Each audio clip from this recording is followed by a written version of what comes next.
Good evening, you're watching AWANI Tonight with me, Farhana Sheikh. The T15 income threshold might be set higher than 13,000 ringgit per household, says Prime Minister Datuk Seri Anwar Ibrahim. While the value was initially set by the Department of Statistics Malaysia, the government feels that it should be reviewed to reflect current situation. Dosam sekarang, Jabatan Statistik menetapkan 13,000 dan kita fikir agak rendah. Kenapakah kita nak fikir naik 15 atau 20? Itu sedang dibincangkan. Ya. Jadi tidak ada pencanggahan sama sekali. Dan ini kita rujuk ke mesyuarat Jemaah Menteri. Mengapa kita tetapkan T15 dan 13 itu ditingkatkan jumlah pendapatan. Anwar added that by mid-next year, the RON 95 fuel subsidy rationalisation will require foreigners and the T15 group to pay market prices, with several other subsidies also being removed for the group. Economy Minister Rafizi Ramli yesterday said that details of the T15 classification will be finalised within a month. The new 2% tax on individual shareholders whose annual dividends exceed 100,000 ringgit is part of the government's effort to create a progressive tax system. Prime Minister Datuk Seri Anwar Ibrahim assures the public that the tax will only affect those who can afford it. He also revealed that the dividend tax was initially set at 5% but was reduced to 2% after considering the appeals from the MSMEs who argued that they differed from listed companies. Jadi ada hujahnya. Sebab itulah kita ambil keputusan, mulanya difikirkan 5%, diturunkan 2%, mengambil kira rayuan yang telah dikemukakan. Dan kita fikir untuk setahun bagi yang punyai milikkan saham 2 juta, sekitar 700-800 ringgit itu tidaklah membebankan. Anwar was responding to Kota Melaka MP Khoo Pui Tiong, who suggested for the dividend tax to be introduced gradually and be initially limited to listed companies. This after concerns were raised by certain quarters that the tax could discourage business growth and profits for small businesses. Anwar, who is also Finance Minister, clarified that the 2% dividend tax announced in Budget 2025 will be applied progressively from the 2025 assessment year on annual dividend income over 100,000 ringgit for individual shareholders for both listed and unlisted companies. He also welcomed suggestions on implementing the tax, excluding objections to taxing the wealthy.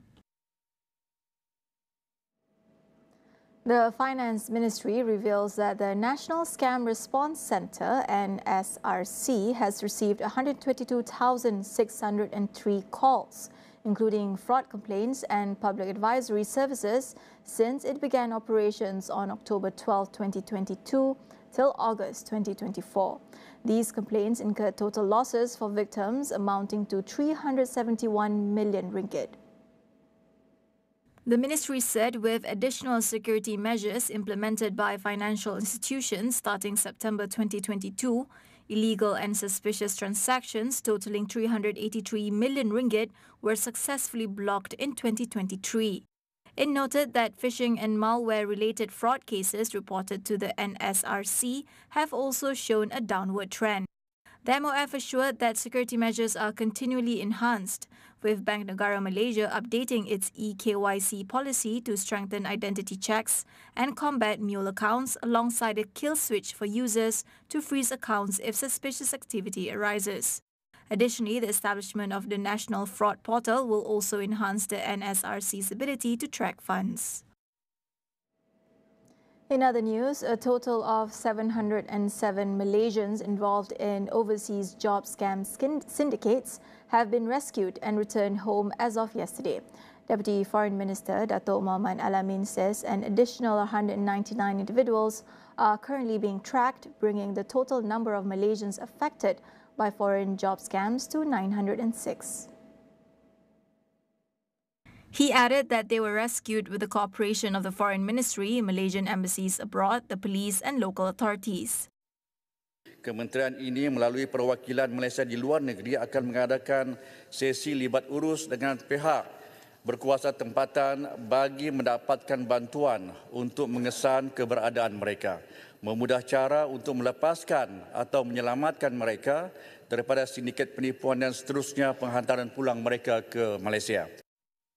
So far, 5 individuals have been prosecuted for offences related to involvement in overseas job scam syndicates under the Anti-Trafficking in Persons and Anti-Smuggling of Migrants Act.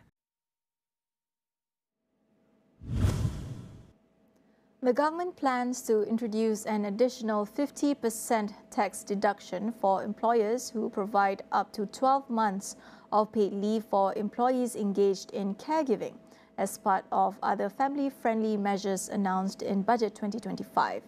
Lee Min Hui from UNFPA Malaysia commends these measures for their potential to increase women's workforce participation. However, she stresses the need for further government intervention to tackle the gender gap in the labour market. But what I think is also needed that potentially future budgets and other legislation could cover is that we need to incentivize other family-friendly workplace policies that redistribute the burden of care in the households, because it is very difficult for women to carry the double burden of work, go to work and then come home, perform extra hours of care work. And then how are they supposed to do that? Remain in the labor force if they're not receiving enough support at home, if they cannot afford services, right? So I think in future, we do need to look towards incentivizing things like shared parental leaves with a specific allocation for fathers. What I mean is that in a lot of countries that have parental leaves, what happens is that women tend to take up most of the leave. And if they are away from work for an extended period of time, they start to accrue penalties to their career, right? This comes at the expense of women than men. So it is important that men be given that shared allocation in efforts to redistribute the care burden in the home. So our policies can reflect that norm, that value moving forward. Min Hui recommends that the government share the cost of parental leave, believing this approach would encourage companies to offer extended paternity leave and promote equitable caregiving responsibilities for both genders. Right now, the issue is also that most of our parental leave, paternity, maternity leave is fully employer funded. So there is a huge burden on employers. They are fully liable for it. So it means they have to pay for it. You know, they will say things like, oh, there's a cost and things like that. What happens when it's for SMEs, right? In some countries, they have tried to find new and more innovative ways of financing things like maternity and paternity leave so that the cost is shared across people. Some countries do things like tripartite funding. Tripartite funding means the employer, the employee, and the government share the cost of maternity and paternity leaves so that it's more equitable and there is less strain potentially on an employer who might not be able to. This is, of course, different. Some employers are actually able to but don't want to pay for these kinds of things, right? But moving forward, that care is a collective responsibility, and our policies can reflect that, and our financing for it could also be more sustainable if we share it across. This could be how we ensure that maternity and paternity leave, that there are no unintended consequences that arise from it. Because, you know, if we looked at the news, I think when maternity leave was extended, employers actually reported choosing not to hire women because of the extended maternity leave. We don't want that to happen. AWANI International is your gateway to global news, insights and stories that matter.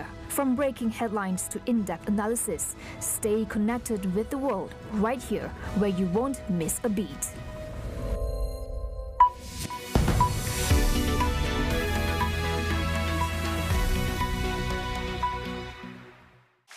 Rambut gugur lagi? Macam mana Gunakan Pantene Baharu dengan provitamin mikro yang meresap dan menguatkan rambut dari dalam. Rambut 10 kali lebih kuat terhadap rambut gugur. Pantene Baharu. Satu dekad penuh gemilang. Sepak takraw kini kembali penuh dengan aksi mendebarkan. Dapatkan tiket anda sekarang. Pelanggan Astro juga boleh memenangi tiket di aplikasi My Astro. Jangan lepas peluang keemasan ini.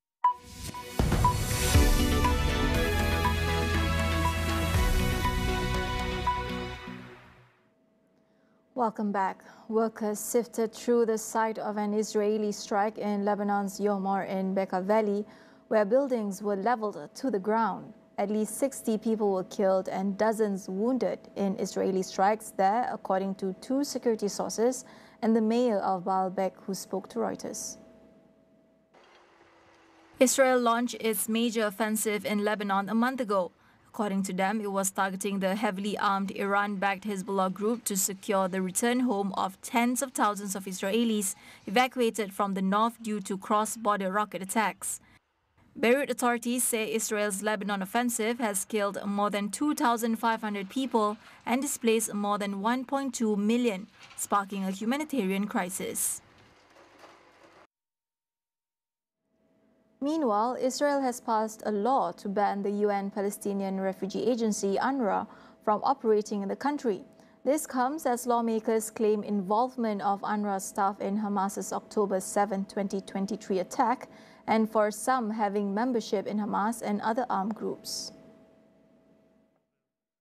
The legislation has alarmed the UN and some of Israel's Western allies who fear it would further worsen the already dire humanitarian situation in Gaza. UNRWA employs tens of thousands of workers and provides education, health and aid to millions of Palestinians in Gaza, the West Bank, Jordan, Lebanon and Syria. The UN said in August that 9 UNRWA staff may have been involved in the October 7th attack. A Hamas commander killed in Lebanon by Israeli strikes was found to have had an UNRWA job, while another commander killed in Gaza last week doubled as an aid worker. Meanwhile, South Africa has filed a detailed submission with the International Court of Justice accusing Israel of genocide against Palestinians in Gaza. The 750-page document, accompanied by 4,000 pages of exhibits and nexus, claims Israel has violated the Genocide Convention by killing Palestinians, blocking humanitarian aid, and creating life-threatening conditions in Gaza. South Africa claimed that Israel's actions show genocidal intent and has failed to prevent or punish incitement to a genocide. The Israeli government strongly denied these claims, arguing that civilian deaths are unintentional and are a result from Hamas using civilian areas for military purposes. The ICJ has already issued several interim rulings in July against Israel, including an order to halt military actions that could lead to the destruction of Palestinians in Gaza. Israel has until July 2025 to respond. However, the court's final decision is expected to take years. In other news, the Vatican published its first annual report on protecting minors in the Catholic Church on Tuesday, responding to Pope Francis's call for stronger action against clerical child abuse. The Pontifical Commission for the Protection of Minors said the report will assist in tracking risks and progress, as well as set out clear standards on protecting children and vulnerable adults. It will cover 4 areas: a review of safeguarding policy reviews in 15 to 20 local churches annually, trends across continents, policies within the Vatican, and the Church's broader societal role. The independent commission was set up by Francis in December 2014 amid widespread revelations of clergy sexual abuse and cover-ups. But it has faced criticism over its organization, funding, and role, leading to several high-profile resignations. Since becoming head of the Catholic Church in March 2013, 87-year-old Francis has taken several measures to tackle abuse, including sanctioning senior clergy and mandating abuse reporting. Yet, victims still urge further action. That wraps up AWANI tonight. Before we end, a reminder that AWANI International is now live on Astro AWANI's web portal. Astro AWANI's revamped English platform delivers in-depth global news and expert analysis to keep you informed on the critical events shaping our world, all in one place at international.astroawani.com. That's all for now. Thanks for watching. I'm Farhana Sheikh. Good night.